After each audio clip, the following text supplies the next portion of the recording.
Hello, and welcome back to Los Comics. I'm your host, Javier Hernandez. It's April 17th, and we're going to go through a big reading pile. No, I'm not going to read these, but that's what we're going to call these segments. I'll do more of these. I've been wanting to do this for a real long time. I mean, I thought about it over the years before I, really thought about doing a YouTube channel. It's like, it'd be great to just go through my bookshelves or boxes, whatever, grab a big chunk of books and comics, whatever, put them down and just start, going through them, sharing with people memories about them and what have you. So this will be our first one. And like I said, I'm going to do, everything in here is the comics and graphic novels. But eventually, I want to share not just these things, but, books I've read, nonfiction books, art books, things that should be interesting, I hope.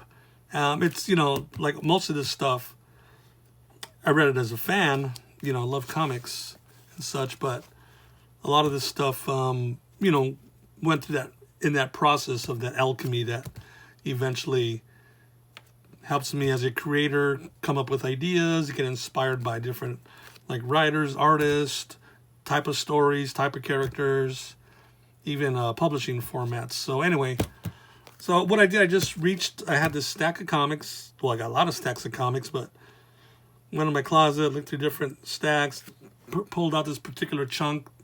I kind of looked through them really quick just to see what I got. And this is pretty much the first stack of, many, many, right, to come. So let me get these off to the side. How am I going to do this? Let me just put a few here for now, I guess. Let's look at these. First of all, it's so the Spectre, it's a 1940s DC comic character, and in the 70s there was a series of Spectre stories. So these are reprints from the late 88 looks like, yep. So these are reprints, 3 classic stories by writer Michael Fleischer and artist Jim Aparo. So that's what these are. I remember getting these in the 80s. My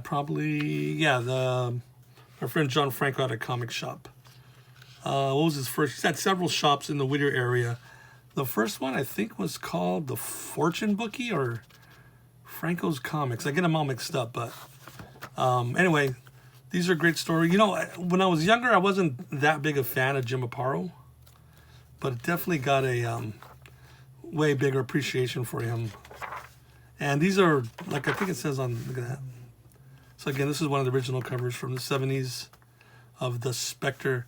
He's basically, at least when he was created, it's basically like the Wrath of God. It's a detective, Jim Corrigan. I think he died in the story, and then he came back after this mysterious voice, I guess, sent him back to Earth, if he would fulfill, righteous vengeance against the criminal element, the evil of the world. So, what does it say? Yeah, representing the controversial classic series. So I guess in the 70s, when they originally came out, they were pretty scandalous. The Spectre was known, look at this. He was pretty omnipotent. Almost he could do anything he wanted. Right here he's melting the guy's hands. So he drops the gun. And he would just turn the criminals into, like, let's look at one. See if it's not too shocking. Well, he gets his pair of scissors, they enlarge and they're going to cut the guy in half. Does it cut him? It cuts him off camera. Right? We can't show that in the comic. Even so, they were controversial. So, and there was, I think, 4 issues. Yeah, 4-issue series. Here's 1 and 4. So I'm sure 2 and 3 are somewhere. Yeah, I don't have my comics, for the most part. I don't have them, organized and alphabetized from A through Z. I know people who do that. They have they have dozens or hundreds or thousands of comics perfectly alphabetized, that's great. But, for whatever reason, I know the reason, it's just like, well, I read them, I put them to the side, and I just box them up later or stack them up. And then when I just look through a big stack and just look through all the different comics I got, it's never for the most part, it's never really a case like, oh, I got to find that 100-issue run of Batman for some reason. So these comics I bought a couple of years ago. I mean, they're pretty good shape, actually. Right? These are some old late 70s Superman comics. So these are drawn, I should say, by Curt Swan. And he's very well known in Superman circles as the great Superman artist. I think he drew him from the 60s to the 80s. Again, as a kid, I never really got into his style. Because as a kid, I thought it was too, using my terms back then, it was too plain or dull. But, over the years, I've gotten to appreciate all different artists, all different types of styles. Just appreciate it more. And especially the writing in these. It's by Cary Bates. There's a certain charm to these, a certain innocent charm to these classic Superman stories. Here he gets married with Lois, and again, I think it's just an imaginary tale. It's funny, right? All comics are imaginary tales, but DC would always say, yeah, Lex Luthor's not really a good guy, and this issue was just an imaginary story. So that was the fun of comics. Yeah, I mentioned this earlier in another episode. The Supermobile, right? Superman needs a flying car with a fist to beat up the bad guys. So it's a bird, it's a plane, it's the Supermobile. I don't know how many issues this lasted. It probably popped up a few. And I think they got an little action toy out of it with an action figure. So, maybe there was a reason that they needed a supercar. Got to sell more toys, kids. Here's some more comics. So this one, I think a lot of people, just because movies are so huge, recognize the Guardians of the Galaxy title. It was a Marvel comic. So this is a reprint. This is Astonishing Tales, number 29, which would be 25 cents. That had to be from the mid-70s. But it reprints an issue. It reprints a story. So the original Guardians of the Galaxy story with these four dudes came out in the late 60s, maybe 69, 70. Trying to see who wrote it. Yeah, Stan Lee's name's on top as the editor. And then written by Arnold Drake, who did a lot of DC work. And pencils, yes, of course, by Gene Colan. So this was just like a one-issue story. Like they just did one story about him.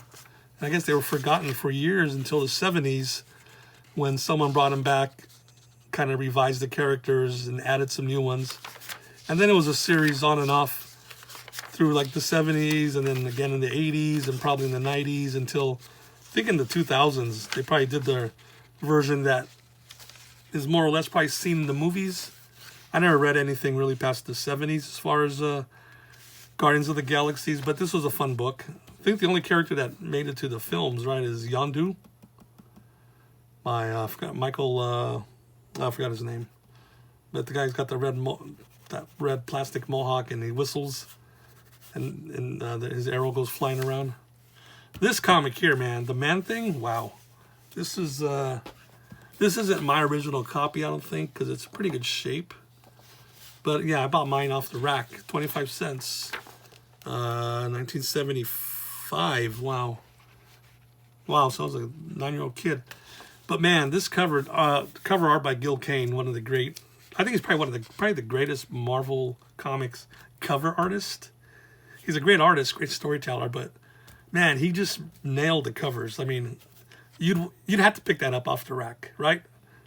You walk in 7-Eleven and get some M&Ms and hey, look at this, I got to get this comic. This used to freak me out here, this wording. Probably instilled like a little sense of paranoia in me as a kid, which goes to this day. A city trembles in mortal fear, for there's a lunatic on every corner. I'm like, man, that's pretty heavy. And then this guy here is called the Scavenger. But yeah, Man-Thing, it's a great, it's Marvel's swamp monster. But the real freaky thing about this Scavenger character was his origin.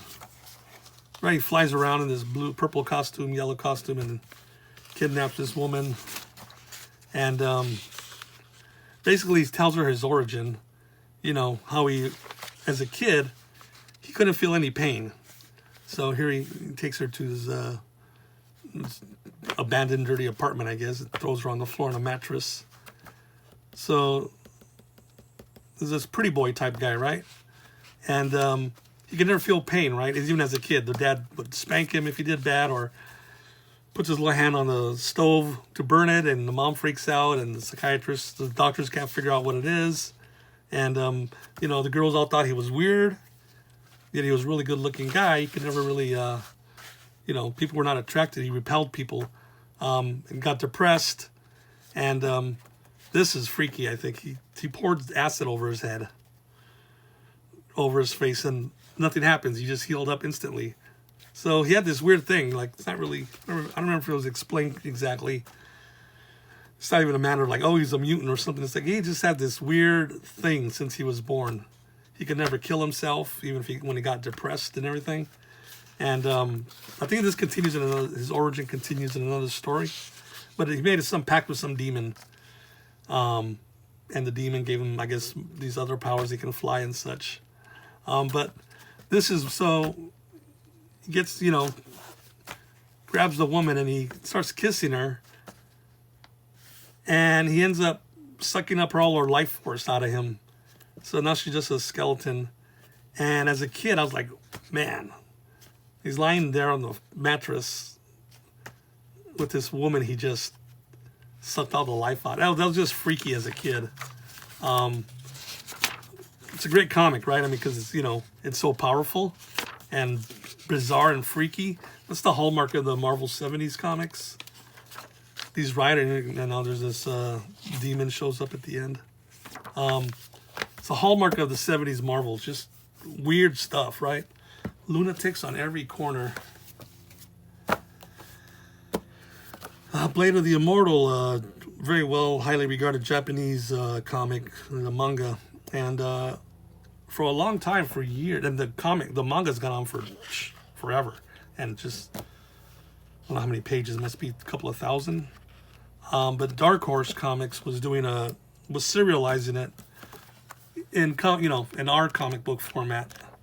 So this is issue 100. It ran a long time. I don't know how long it ran after this, but I don't think Dark Horse. I don't think. Actually, Dark Horse ended up doing like these little collection, these little trade paperbacks, and I think they pretty much completed reprinting the whole series. But the actual comic didn't last. I don't know how much farther after 100, but they ended up just going to trade paperback. But this is great work. Hirokai Samura, love his work, and it's about this. Look at that pencil work, just the ink and everything. All right, and I even like the paper. It sounds like this, kind of like a thick newsprint. It kind of replicates the feeling of manga. But it's a samurai tale, like a lot of them are, but with a twist. It's this guy, Manji. He basically immortal because he's got these bloodworms in his body.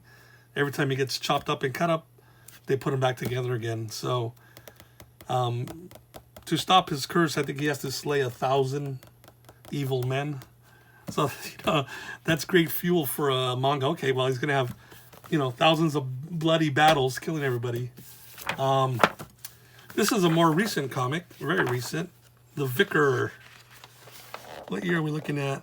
I don't think there's a year on here. It's a few years old, maybe 3 or 4, 5, 6. But it's an independent comic, self-published comic, and it's 36 of 100. Published by Nyx Comics, and the creator of Nyx Comics is Ken Epstein. I met him a few years ago, about maybe 8 years ago in Ohio. I was out there for a convention, and I knew him before, like everything else, we know each other online. But he's a real cool guy. He runs a small little, imprint, his own little publishing empire there, doing comics, mini comics and such. And this is a character of his, the Vicar. And the artwork, so this is a special collection of artwork by another friend of mine, a great artist, Michael Nino, another Ohio artist. So they hooked up over there in Ohio. And Michael's got a fantastic style. Very expressive and loose and cartoony, and he's got great cartooning chops. So these are just a collection of stories of this guy, the Vicar, and his rock band as they go on and kill vampires and monsters and all kinds of weird stuff. So, actually, you know what? I've got a pinup in here. I did a pinup for them. I think it's...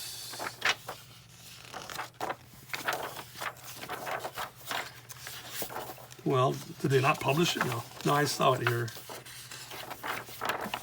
Well, okay, I shouldn't spend all the time looking for my pinup. But, you know, it's my channel. Okay, we'll show my pinup right here. The Vicar fighting a giant vampire, howling wolf in the background. And this is actually a character of mine. I put the copyright in there. The Zombie of Frankenstein, which I haven't done a story for him yet.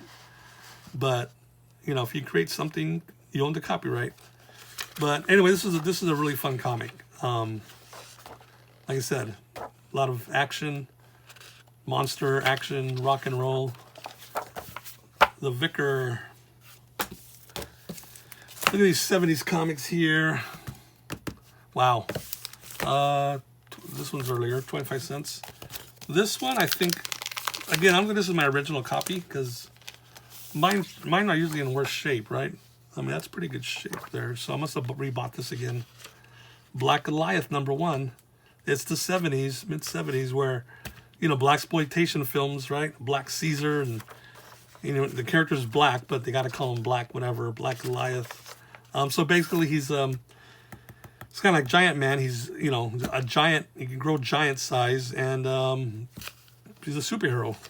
Black Goliath. So all kinds of crazy ideas throughout the, again, the 70s and such. Black Goliath. Now this one here, man, oh man. Yes, Marvel did a Godzilla comic in the 70s. This is 30 cents. And the prices started going up, but it was still, yeah, 77. Okay.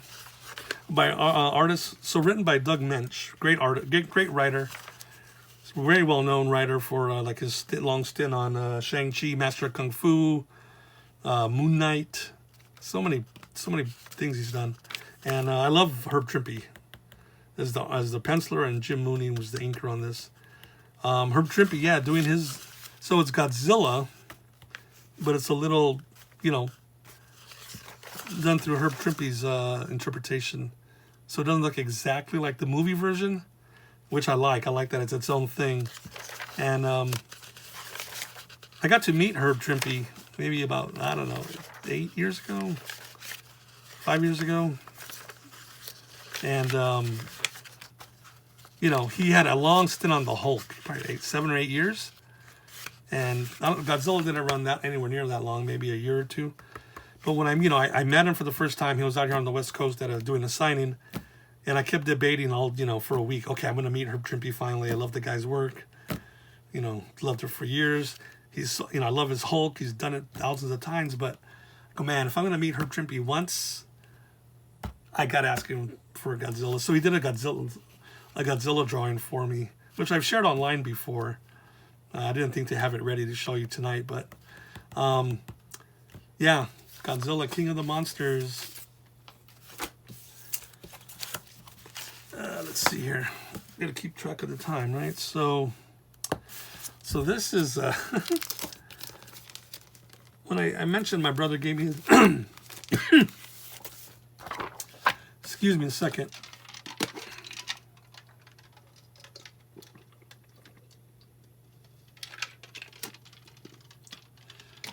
Throat's particularly dry, but I guess because that's the dinner I had earlier.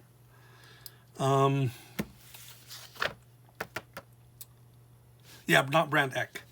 This was a Marvel comic started in the 60s. It was Marvel doing it like a... So Stan Lee would often refer to DC Comics as Brand Echh. So this is not Brand Echh. And it was Marvel Comics doing parodies of their own superheroes. So the origin of the Fantastical Four, and then doing the parody of Superman. And they often had their own artists. Like I know Jack Kirby did an actual Fantastic Four story and such. Is this it? Yeah, here it is. Yeah, I mean the fact that Jack Kirby, who worked on the, created the Fantastic Four, at least the artist behind it, he's doing his own parody, written by Stan Lee. So this is a really big trip because, right, he draws it a little different, little wackier, much wackier, obviously.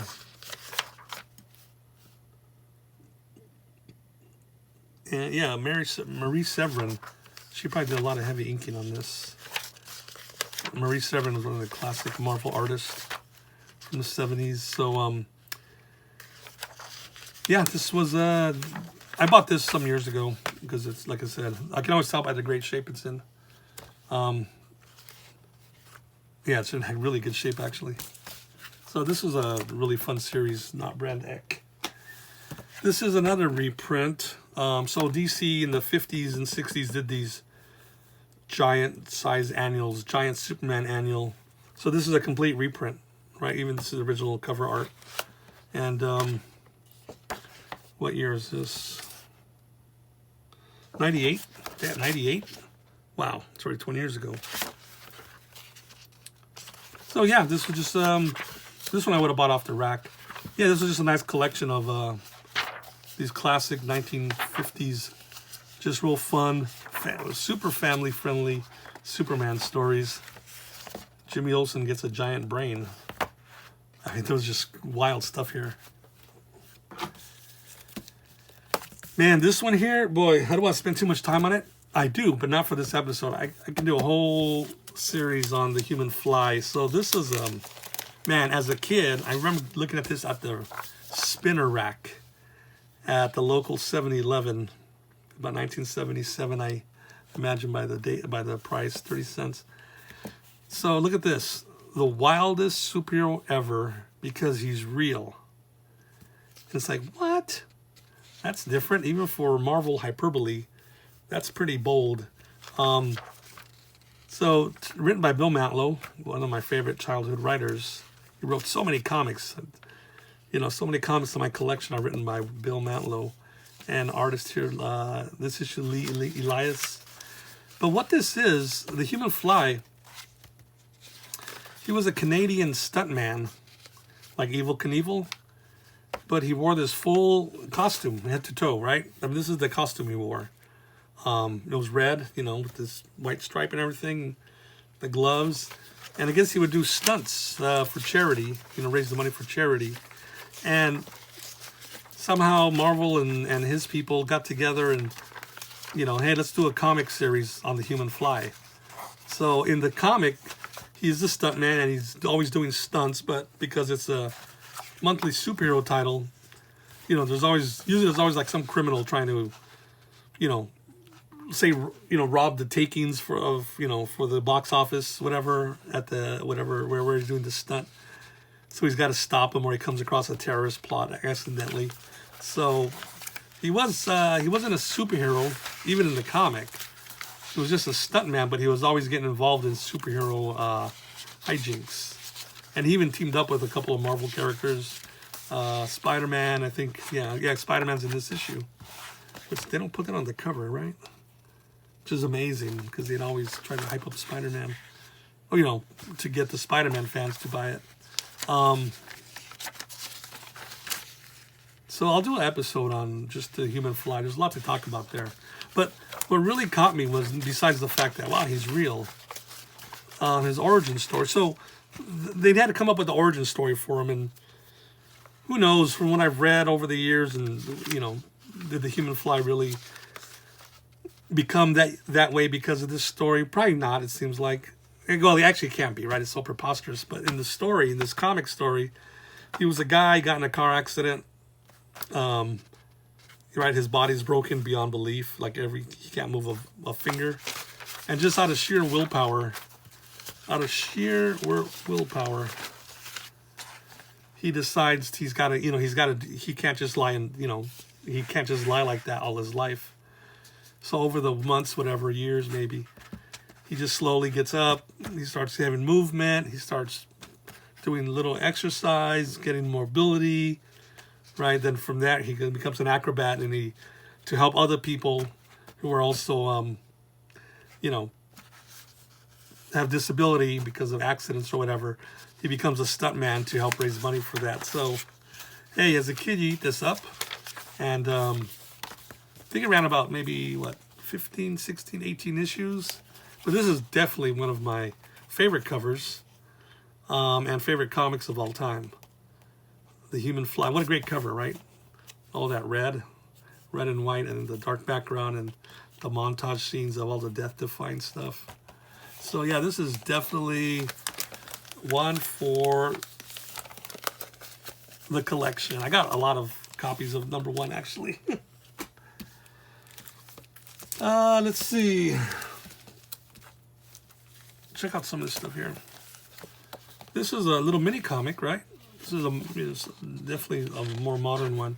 Independent creators, and this is group of guys, and I'm not sure if guys and girls. I forgot who the creators are in this particular book, but group of artists from Arizona. I've known them for some years. I met some of them at the Arizona Comic Con maybe about 10 years ago. So they're a tight little group, and they got together and put together this this comic, and I guess they gave it out at Free Comic Book Day, which happens every year. And yeah, so I guess they all contributed a few stories. So my first issue, Eric, I know him really good. We don't see each other, right? Unless I go out there or he comes out for a show here, but we definitely stay in contact online. And this character Ocho. So yeah, this is there's several stories in here. Like I said, each of the artists who, I guess they put the money together to print the book, whatever. It's here they are. Yeah. Eric Mengel, Damon Begay. Hope I'm saying their names right. Will Hines. Oh yeah, it was my buddy Denny Rosselli, and oh yeah, Brad Dwyer. So they got together and put together this little free comic. So that's pretty cool. I heard Pink Panther. I'm a huge Pink Panther fan. I think all my friends know that. So just a few years, there's been Pink Panther comics since the 60s and 70s, of course. But just a couple of years ago, 2017, this American Mythology, it's a new company, started putting out some comics, and I guess they got the Pink Panther license. So they did some new issues. These are pretty neat. The Inspector and the Pink Panther. And then they would print some classic comics from the 70s, which is pretty cool. So there were several issues of this done. Like I said, I'm a huge Pink Panther fan. Some behind the scenes sketches. So after, I got some of these, and I thought to contact them, because I had a story that I wanted to do. I wanted to propose of the Inspector Clouseau. And then, I thought of a storyline, and then I guess I never pursued it. And then I'm not even sure they're still publishing, to be honest. I mean, maybe they are. I just haven't seen any Pink Panther comics, but it would have been nice to have. I should have, I guess, followed up on it a little bit more. But anyway, I got 2 graphic novels or 2 book compilations in this stack. Empowered Volume 4, which I don't think I bought one after this. Sometimes you just lose track of something and they don't fall in love. They're probably up to 10 or 12 by now. But yeah, they get released as these full graphic novels. So the artist here, Adam Warren, very influenced by Japanese anime manga style. I guess in the late 80s, he was doing a comic called The Dirty Pair, which kind of, this is definitely parental advisory, so it's just for us adults. He did a comic called The Dirty Pair, which was, I guess, an adaptation of some Japanese anime. So he made a reputation with that, and he's done a lot of stuff for companies, but this is his creator-owned work. So basically, Empowered. What I remember was, this is nice, you get a little color section in the beginning. So the thing with Empowered, her costume keeps getting ripped up, right? Boy, I gotta watch some of these. as far as content. Her costume gets ripped up all the time. So, and it's like all these just crazy characters. Yeah, like it's got a definite Japanese anime vibe. So, oops, just kind of fling that there. DC did a series in the 70s called First Issue Special, which is, I think it's kind of clever because first issues always sell better. That's always the thinking, right? Number one, everybody wants the number one. So they figured, well, let's make a series called First Issue Special. So this is number 11.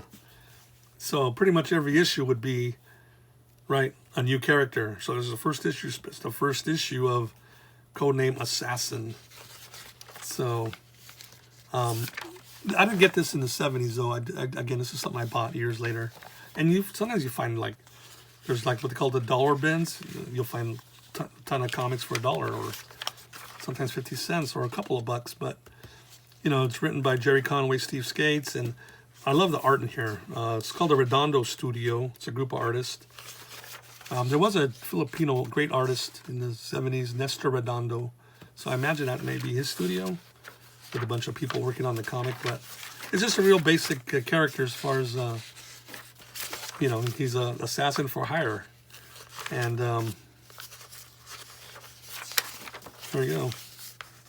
It was, like I said, it's just a fun one issue. So it's fun to read just like a story. It's just one issue, 22 pages, whatever. You read it, you're done. Done in one, they call it. So there's a whole ton of comics like this, done in one. Similar character as far as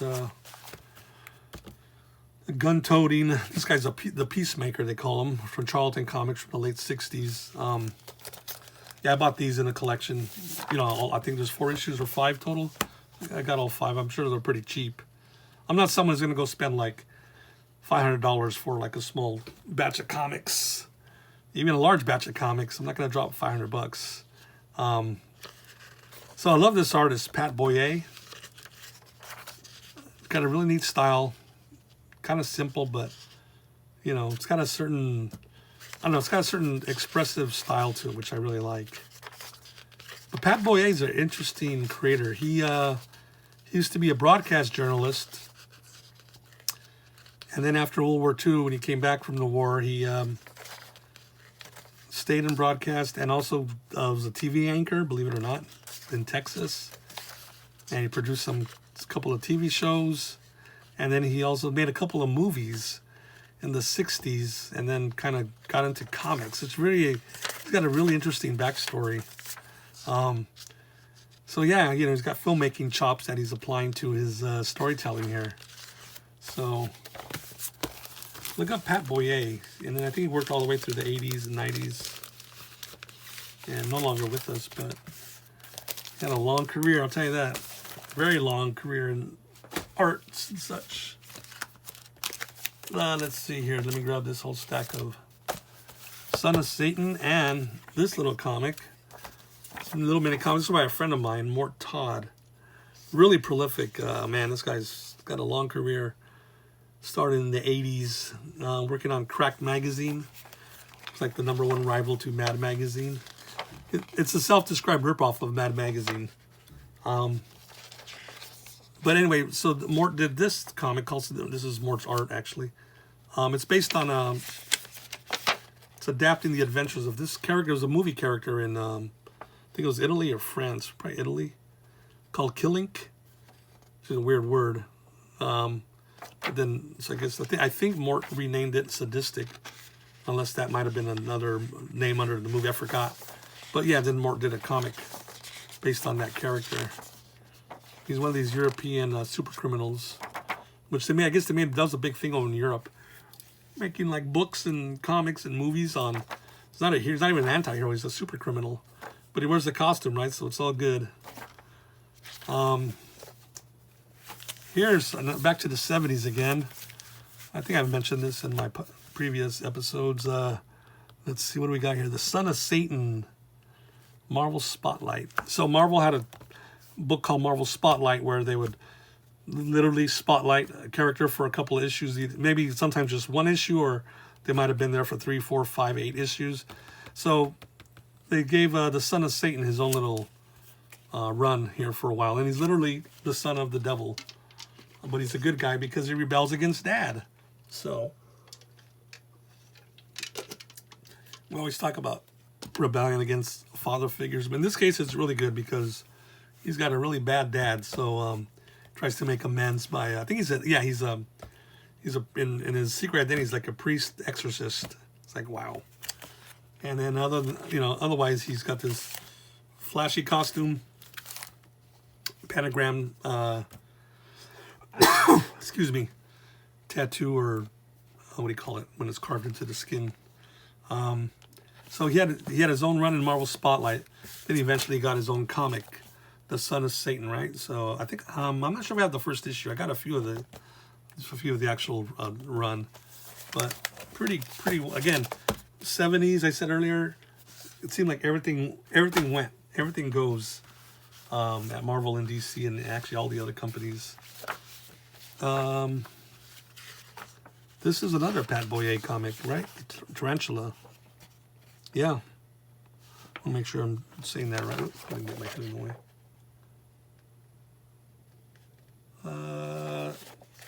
Yeah, Pat Boyer. Yep.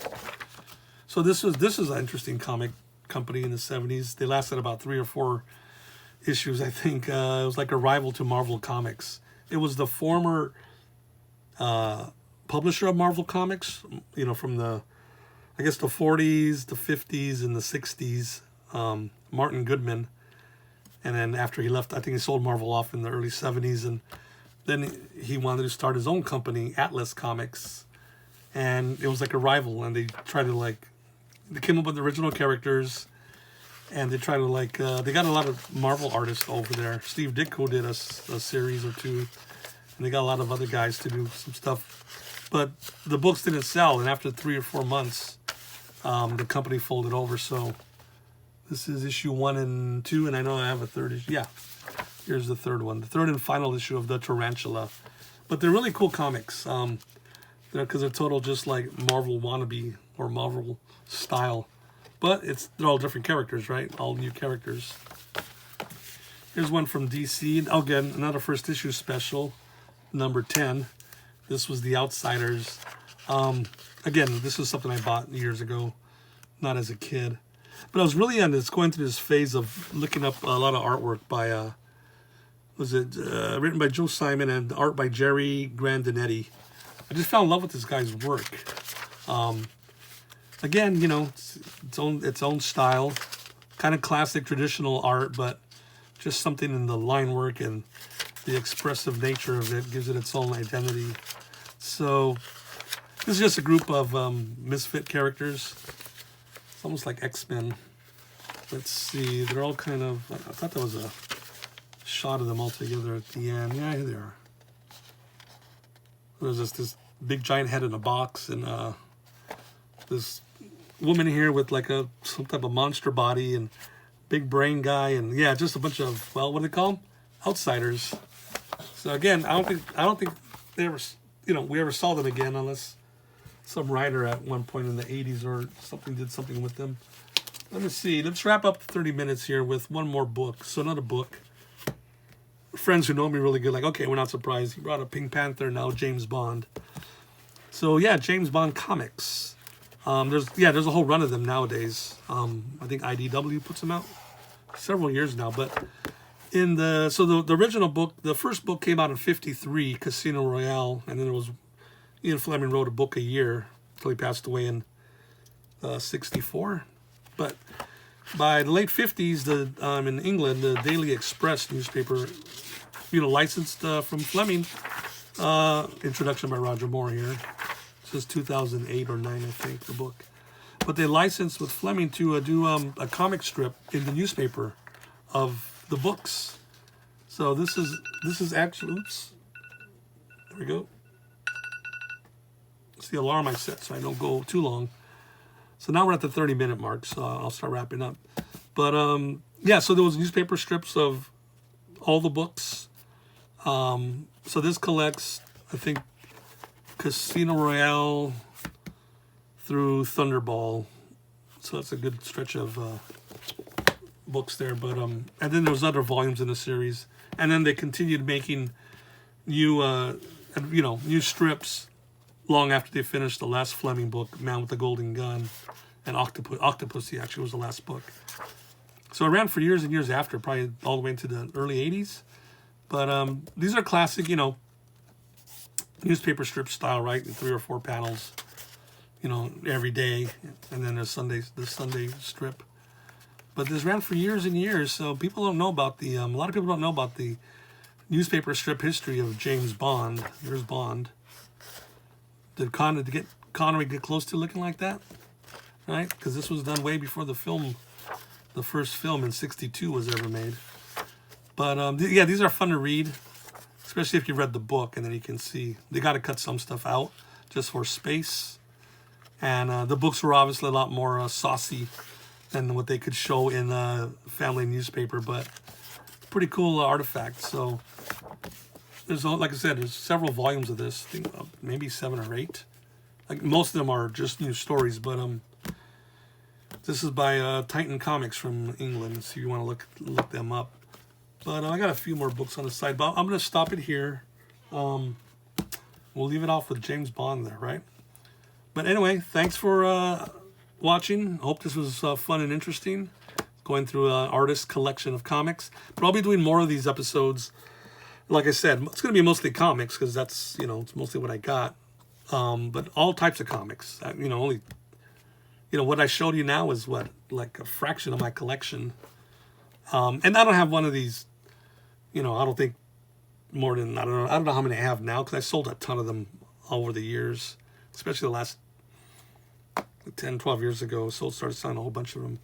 And then I end up, some of them start getting collected in collections. So sometimes I'll just buy the collection and then just space. And, I don't go back and read every single one of these. So I don't need to take up all that space. And then, I invested the money in a lot of stuff I use for my own self-publishing. So, but I still got a lot of comics. I'm going to guess, I don't know, 2,000-3,000 maybe, right?